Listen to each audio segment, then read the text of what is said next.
જય શ્રી કૃષ્ણ મિત્રો, કેમ છો? બધા મજામાં ને? હું કીર્તિ ભૂમતારિયા તમારા બધાનું સ્વાગત કરું છું મારી યુટ્યુબ ચેનલ કેવી રસોઈમાં. આજે હું લઈને આવી છું મસાલા વગરનું ભરેલું રીંગણા બટેકાનું શાક. તો ચાલો આપણે બનાવવાનું જોઈ લઈએ. હેલો ફ્રેન્ડ્સ, આજે હું લઈને આવી છું મસાલા વગરનું ભરેલું રીંગણા બટેકાનું શાક. હા મિત્રો, અહીંયા એકેય પ્રકારના મસાલાનો આપણે ઉપયોગ કરવાનો નથી. અહીંયા આપણે માત્ર ગોપાલનું તીખા મીઠા મિક્સવાળું ચવાણું આવે છે ને તેનો જ યુઝ કરી અને આપણે આ શાક બનાવવાનું છે મિત્રો.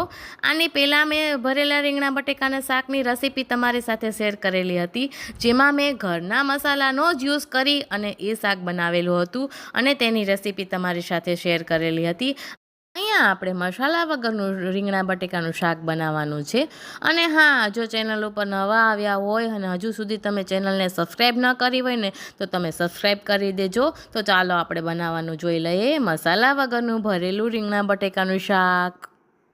સૌ પ્રથમ રીંગણા બટેકાનું ભરેલું શાક બનાવવા માટે મિત્રો મેં અહીંયા નાના નાના બટેકા લીધા છે. ગ્રામમાં જોઈએ તો આશરે 200 ગ્રામ જેટલા બટેકા છે અને મેં અહીંયા લીલા નાના રીંગણા લીધા છે. ગ્રામમાં જોઈએ તો આશરે 100 ગ્રામ જેટલા રીંગણા હશે.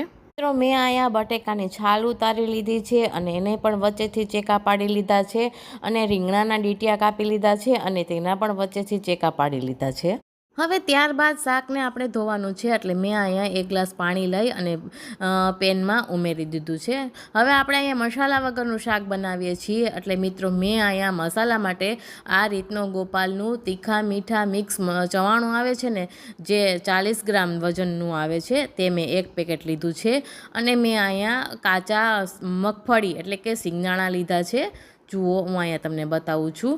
અને ગ્રામમાં જોઈએ તો મેં આશરે 10થી 15 ગ્રામ જેટલા મેં મગફળી લીધા છે, તમે જોઈ શકો છો. હવે અહીંયા આપણે એક મિક્સર જાર લેવાનું છે. હવે આપણે આ મિક્સર જારમાં બધા શિંગદાણા ઉમેરી દેવાના છે અને ઢાંકણ બંધ કરી અને એનો દરદરો ભૂકો તૈયાર કરી લેવાનો છે. તો તમે જોઈ શકો છો કે મેં અહીંયા દરદરો ભૂકો તૈયાર કરી લીધો છે. હવે અહીંયા એક બાઉલ લીધું છે મિત્રો અને મેં એમાં આ શિંગદાણાનો દરદરો ભૂકો ઉમેરી દીધો છે.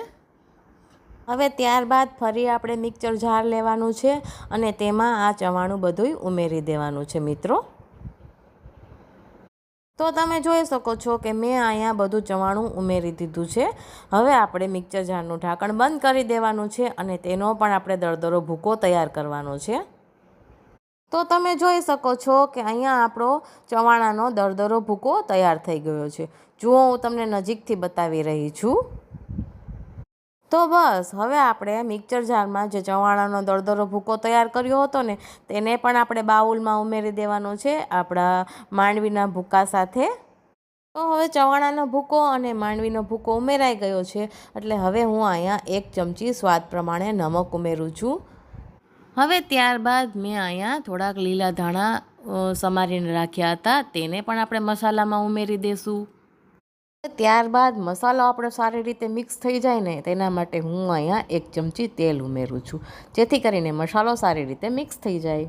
હવે આપણે મસાલાને સારી રીતે મિક્સ કરી લેવાનું છે, એટલે હું અહીંયા સારી રીતે મિક્સ કરી રહી છું. તો તમે જોઈ શકો છો કે આપણો મસાલો સરસ રીતે તૈયાર થઈ ગયો છે. જુઓ, હું અહીંયા તમને નજીકથી બતાવું છું.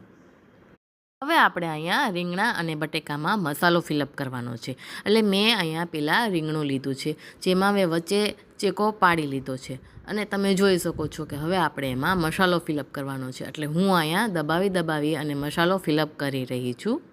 હવે ત્યારબાદ મેં અહીંયા બટેકું લીધું છે. હવે તેમાં પણ ચેકા પાડી લીધા હતા, એટલે હવે તેમાં પણ આપણે વચ્ચે આવી રીતના મસાલો ફિલઅપ કરવાનો છે. હવે મિત્રો, આ રીતે હું બધા બટેકા અને રીંગણામાં મસાલો ફિલઅપ કરી રહી છું, તમે જોઈ શકો છો. તો તમે જોઈ શકો છો કે મેં અહીંયા બધા રીંગણા અને બટેકામાં મસાલો દબાવી અને ફિલઅપ કરી દીધો છે આવી રીતે.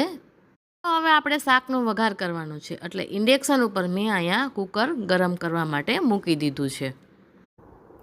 મિત્રો, મેં અહીંયા લીલા નાના રીંગણા પસંદ કર્યા છે, કારણ કે આપણે આખા રીંગણા બટેકાનું શાક કરવાનું છે ને, એટલે મેં અહીંયા લીલા રીંગણાની પસંદગી કરી છે.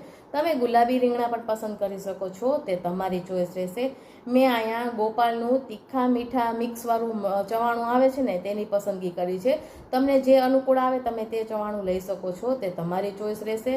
મેં અહીંયા ચવાણાનો દરદરો ભૂકો તૈયાર કર્યો છે, જેથી કરીને આપણે મસાલા વગરનું બનાવીએ છીએ ને, એટલે આપણે એકેય મસાલા ઉપરથી નાખવાની જરૂર હોતી નથી. મેં અહીંયા સિંગાણાનો દરદરો પાવડર તૈયાર કરી અને શાકમાં ઉમેર્યો છે. જો તમને પસંદ ના આવે તો તમે તેને સ્કીપ પણ કરી શકો છો. તમે આ રીતે એકવાર રીંગણા બટેટાનું શાક બનાવશો ને, પછી વારંવાર આ રીતે બનાવવાનું જ પસંદ કરશો, અને નાના મોટા બધા હોશે હોશે ખાઈ શકે ને તેવું આ ખાવામાં સ્વાદિષ્ટ શાક છે. હવે ત્યારબાદ કુકર આપણું ગરમ થઈ ગયું છે, એટલે હવે આપણે એમાં 2 ટેબલસ્પૂન તેલ ઉમેરીએ છીએ મિત્રો. ભરેલા શાકમાં તેલ વધારે હોય છે મિત્રો, એટલે મેં અહીંયા 2 ટેબલસ્પૂન તેલ ઉમેર્યું છે. જો તમારે ઓછું તેલ ઉમેરવું હોય તો તમે ઓછું તેલ ઉમેરી શકો છો, તે તમારી ચોઈસ રહેશે. હવે તેલ ગરમ થઈ ગયું છે, એટલે મેં અહીંયા 1/4 ટેબલસ્પૂન રાઈ ઉમેરી છે. હવે રાઈ આપણી ફૂટવા લાગે એટલે ત્યારબાદ મેં અહીંયા 1/4 ટેબલસ્પૂન જીરું ઉમેરી લીધું છે. હવે જીરું પણ આપણું ફૂટવા લાગ્યું છે, એટલે મેં અહીંયા 1/4 ટેબલસ્પૂન હલ્દી પાવડર ઉમેર્યો છે. હવે એ પણ આપણું સરસ રીતે મિક્સ થઈ ગયું છે, એટલે મેં અહીંયા 1 ચમચી લસણની પેસ્ટ કરેલી હતી તે પણ આપણે ઉમેરી દીધું છે. હવે આપણે આ બધો મસાલો સારી રીતે મિક્સ કરી લેવાનો છે. તમે લસણ ન ખાતા હોય તો તમે તેને સ્કીપ પણ કરી શકો છો. હવે લસણ આપણું ગોલ્ડન કલરનું થઈ ગયું છે, એટલે હવે હું અહીંયા રીંગણા અને બટેકા ઉમેરી રહી છું. હવે તેને પણ આપણે સારી રીતે મિક્સ કરી લેવાનું છે. હવે આપણે એને 2 મિનિટ સુધી તેલમાં સારી રીતે પકાવવાનું છે મિત્રો, એટલે હું અહીંયા 2 મિનિટ સુધી સારી રીતે એને પકાવવા માટે રાખી રહી છું. હવે ત્યારબાદ મેં અહીંયા અડધી ચમચી કાશ્મીરી લાલ મરચું પાવડર ઉમેર્યો છે. જો તમને પસંદ આવે તો તમે ઉમેરી શકો છો, નહીં તો તમે તેને સ્કીપ પણ કરી શકો છો. અને જો તમે વધુ તીખું ખાવાનું પસંદ કરતા હોય તો તમે એ તીખું લાલ મરચું પાવડર પણ ઉમેરી શકો છો, તે તમારી ચોઈસ રહેશે. હવે મેં અહીંયા વધેલો મસાલો હતો ને તેને પણ ઉમેરી દઉં છું, અને અહીંયા ગેસની ફ્લેમને આપણે મીડિયમ રાખવાની છે મિત્રો. હવે અહીંયા હું 1 ગ્લાસ એટલે કે જરૂર મુજબ પાણી ઉમેરું છું. આપણું શાક ડૂબે ને એટલું જ પાણી અહીંયા ઉમેરવાનું છે. અહીંયા વધારે પાણીની જરૂર નથી. તમે જોઈ શકો છો, હું તમને અહીંયા બતાવું છું. હવે હું અહીંયા કુકરનું ઢાંકણ બંધ કરી અને અહીંયા હું 4 વિસલ વગાડવાની છું મિત્રો. તમારે જરૂર લાગે તમે એટલી વિસલ વગાડી શકો છો. તો તમે જોઈ શકો છો કે 4 વિસલ વાગી ગઈ છે, અને મેં કુકરનું ઢાંકણ ખોલી અને જોઈ લીધું છે, તો આપણું શાક તૈયાર થઈ ગયું છે. દેખાતા જ કેટલું સરસ લાગી રહ્યું છે, જોતાં જ મોઢામાં પાણી આવે એવું શાક તૈયાર થઈ ગયું છે. તો મેં અહીંયા સર્વિંગ બાઉલમાં લઈ લીધું છે. સાથે મેં રોટલી લીધી છે અને મેં અહીંયા પાપડ લીધો છે. તો તમે રોટલી સાથે પણ લઈ શકો છો, પરોઠા સાથે પણ લઈ શકો છો, અને ભાખરી સાથે પણ લઈ શકો છો, તેવું આ શાક છે મિત્રો. તો તમે આ રીતે એકવાર જરૂરથી ટ્રાય કરજો અને મને કોમેન્ટમાં જણાવજો કે તમને કેવી લાગી મારી રેસીપી. તૈયાર થઈ ગયું છે આપણું મસાલા વગરનું ભરેલું રીંગણા બટેકાનું શાક. જો રેસીપી પસંદ આવી હોય તો ચેનલને લાઈક કરજો, શેર કરજો, સબસ્ક્રાઈબ કરીને બેલ આઇકન જરૂરથી દબાવજો.